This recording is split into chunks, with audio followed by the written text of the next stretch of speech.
Bəs indi Rusiyanın nə çıxarları var? Bəzi insanlar mənə deyir ki, yox, bu keçmişdir, keçmişdə qalıb, Rusiya imperiyası oldu, Sovetlər Birliyi oldu və bu söhbət bitdi. Bitməyib.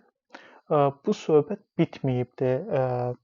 Ruslar hələ də türklərin əli ilə İran və digər ölkələrə təsir etmək istəyirlər. Çinə təsirlər azdır, çünki Çin məsələsi onların həm Sovet dövründə, həm də indiki dövrdə uyğunlaşdığı məsələ ilə, yəni planlaşdırıldığı kimi gedir. Yəni Çin oldu kommunist ölkəsi, bu onlara sərf edirdi.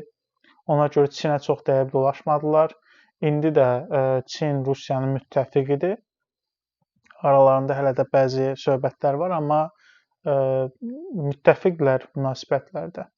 Həmçinin baxsaz digər ölkələrə İranla müttəfiq kimi görünə bilər Rusiya, amma deyil.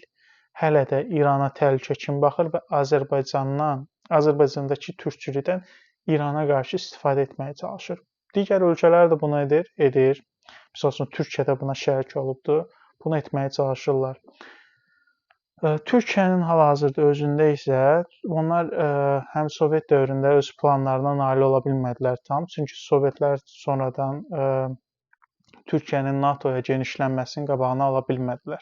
Və NATO Türkiyəni ələ keçirdikdən sonra Sovetlər orada artıq başqa cür işlər görməyə başladı ki, bugün danışılır ki, güya bunlar düşmən oldu, falan oldu. Amma indinin özündə belə Türkiyənin siyasəti Rusiyaya sərf eləyir. Yəni bugünkü siyasətdən danışıram. 2013-14-cü illərə qədər Türkiyə siyasəti Rusiya siyasətinə daban-dabana zidd idi. Amma hal-hazırda uzlaşma gedir. Yəni Ərdoğanın əli ilə bu uzlaşma gedir.